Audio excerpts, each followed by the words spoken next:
How's everybody doing tonight? This is Will, and tonight we're going to talk about active listening.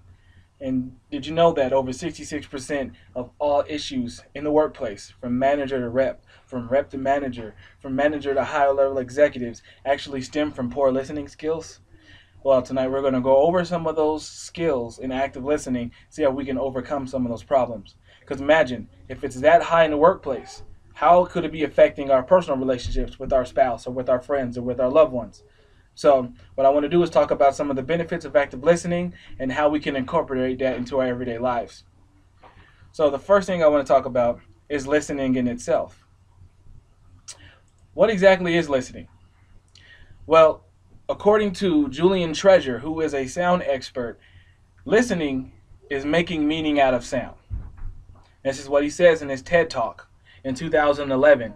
That listening is making meaning out of sound, making meaning out of the things that are coming to your ears. After you've processed it through your own cultural filters, through your own expectation of what the person is saying, through your own assumptions, that is listening. Now, the TED Talk that he was in is called 5 Ways to Listen Better, and it's at the end of the video, and I highly suggest watching it. It is an extremely phenomenal video if you want to improve your listening. But what we want to talk about today is active listening. And what is active listening? What is this thing? There's two types of listening. There's active listening and there's passive listening. We're not going to talk about passive listening. That's where you essentially just sit back and just listen. You're not saying anything. You're not contributing anything. What we want to talk about is active listening. Now, active listening is a type of listening that requires you to respond to what you see and hear from the speaker. Yes, what you see and hear. So the body language that the speaker is giving you, the eyes, the facial expression, the gestures, we want to be able to see that as well as hear what it is that they're saying. Those two things combined make up active listening. Now, active listening is highly effective in communication. When you are truly listening in an active fashion, your communication levels go through the roof because you're going to be able to gain understanding into what the person is saying in a way that you couldn't do before. So one way that we use this active listening skill is through verbal and nonverbal cues to the speaker. So we use our own body language to convey to the speaker that we're listening to what they're saying, that we're hearing, and that we're engaged in what they're saying. Those are your head nods. Those are leaning into the speaker, right? Now the verbal cues are your occasional, affirmations. Okay, I hear what you're saying. Yes, I got you. Those are your verbal cues that you're going to give to the speaker. And that's something that we do in active listening. It's how you let the speaker know that you're paying attention. Now, something else that we do is clarification. Now, this is something we're going to go into a little bit more in depth in a minute, but clarification is essentially just making sure you heard the message correctly. We all have our different ways of hearing things. We interpret messages different based on where we're from, based on what we see and hear. So we're going to clarify with the speaker to make sure that we heard them correctly. Now, once we do that, we're going to summarize everything, put it all together, say back to them what we believe is being said, and we're going to get affirmation from them to make sure that what we thought we heard is what we heard. And we're going to ask them, and they're going to tell us yes, or they're going to tell us no. And when we go through this pattern, we're going to be able to gain much more understanding and much more clarity into what the speaker's saying, so that when we respond back with intelligent questions or intelligent answers, and it's going to be relevant to what they're saying, and our communication is going to go through the roof, right? Now, the levels of clarification, we said we were going to go into this a little bit deeper. Now, according to Stephen Covey in 2004, his book, 7 Habits of Highly Successful People, he actually gives us levels of clarification, right? So the first level of clarification is something called repeating. We all know about repeating. We did it when we were kids. We mock somebody or we become a parrot for somebody, and we just essentially say what they said, exactly how they said it, back to them. Be careful with this, because it could very well be taken as mocking, that you're mocking somebody, right? Especially if they're in a place where they're a little agitated or they're frustrated about something. If you're saying it right back to them in the way that they said it, they could take it as you mocking them. But the second level of clarification is rephrasing. Now, this level of clarification is much more involved. It requires much more attention to what the speaker is saying, because what you're going to do in this level of clarification is you're actually going to say back to them what they said, but you're going to use your own words. You're going to use your own spin on what it is that they said. This is going to give the speaker much more of a feeling that you are listening to what they were saying and that you're trying to understand. The last level of clarification is reflecting. This is where we can hear the emotion in what the speaker is saying, and we can reflect back to the speaker, even their own emotion, by saying something like, not even just rephrasing what they're saying, not saying, okay, I understand what you're saying as this, but you're actually adding emotion into it, saying, I understand that you're frustrated because of A, B, or C. And that's the third level of clarification, which is reflecting. If we're able to achieve this level of clarification, then we are really stepping up our game in communication. Now, all of these things that we just talked about, it all comes into a cycle. And it's just something that I found in my professional career, that if we do everything we do as far as listening is concerned, in a cycle, in this particular cycle, then we will actually be very, very effective in communication. So here's the cycle. So first thing we're going to do is listen. Obviously, right? We're going to listen to what they're saying. No listening cycle can be even started if you're not listening. So it's a good thing to stop what you're doing, take away all external distractions, everything around you, internal distractions, that growling stomach, go eat some food so you're not thinking about that stomach growling while you're trying to talk to somebody. So we're going to listen first. Then the next thing is we're going to clarify. We're going to make sure that we heard them right. Make sure that we got the words in the right order. We're going to clarify. Then we're going to summarize what they said and say it back to them. This is what I believe you're saying. And after we do that, we're going to ask them, is that right? So we're going to gain clarification. We're going to gain, we're going to gain affirmation to what we believe their message is. And then they're going to tell us yes or no. When they tell us yes, then we can go back to listening again. And if we continue this pattern over and over and over and over again, you'll find that your levels of understanding with the person that you're speaking to is going to grow exponentially. And I found this to be true in my own professional career and de-escalating situations. It is something that I believe can be extremely helpful.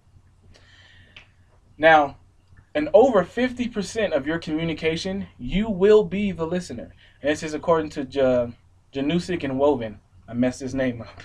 Janusik and Woven, 2006.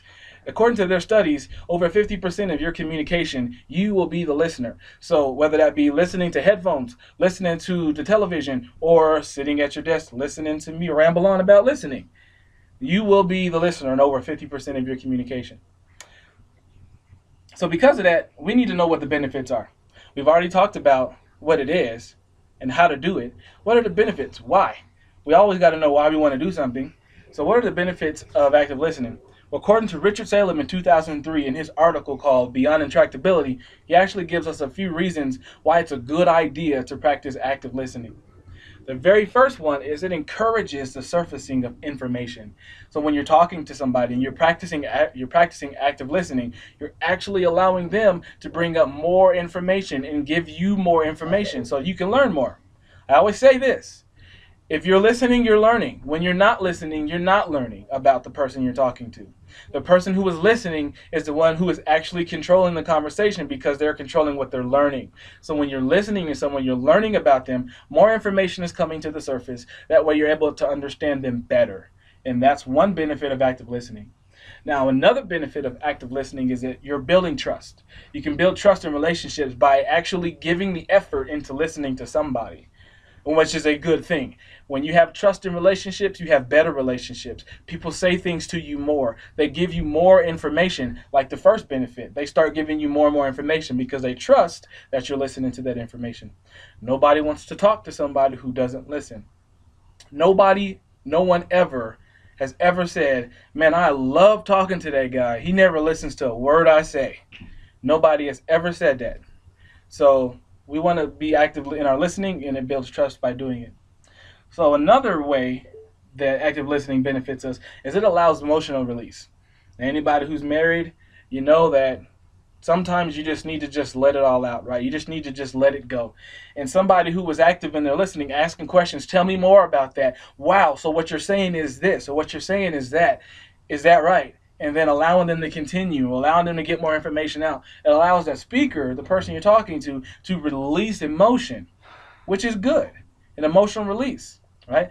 According to William Simpkin, who was the president of the Listening Association, he actually calls that the cathartic process, where a listener, an empathic listener, is sitting on one side and someone is able to release. It's called cathartic fulfillment, where they're able to release all of their emotion to someone who's listening empathically. It's actually a process, and it's really good, and it works in psychotherapy, it works in psychology, and it works in the therapy office when the people are laying in the chairs. What that doctor or that psychologist is doing is he's listening actively. He's writing down notes and he's asking questions. That's why it's such a beneficial thing, active listening. Now, another thing that it does is it creates a safe environment of collaboration. Now, if you are in corporate America or the military, like most of the people that I know, um, active listening allows collaboration to happen amongst your peers. Everyone is listening and everyone is respecting what everyone else is saying. They're clarifying, they're summarizing, they're gaining affirmation of what people are saying. That way they get the clear picture of what everyone's ideas are, what their innovations are, and they're able to put all of those ideas into what Crucial Conversations calls, with Carrie Patterson, a shared pool of meaning. Everybody's able to put all of their information to a shared pool of meaning, which is beneficial. It's a benefit of active listening, guys. It reduces tension. Overall, after everything that we've said, the biggest benefit of active listening is that the tension in all your relationships will be greatly reduced. Active listening fosters an emotional growth that allows us to express emotions in the right way. Sometimes we express emotions unhealthily, but when we're listening actively, it allows us and everyone around us to express emotions in the correct way, which is good for every relationship, which is good for everybody. So, I just passed my slide. Active listening is difficult. If it was easy, everybody would do it, right? But it's a difficult thing, but it's not something that cannot be grasped.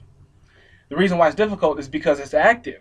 It requires work. It requires effort to do this. It's not like passive listening, like we were saying earlier, where you just sit down and just become a sponge of words. You actually are engaged and you participate in the listening.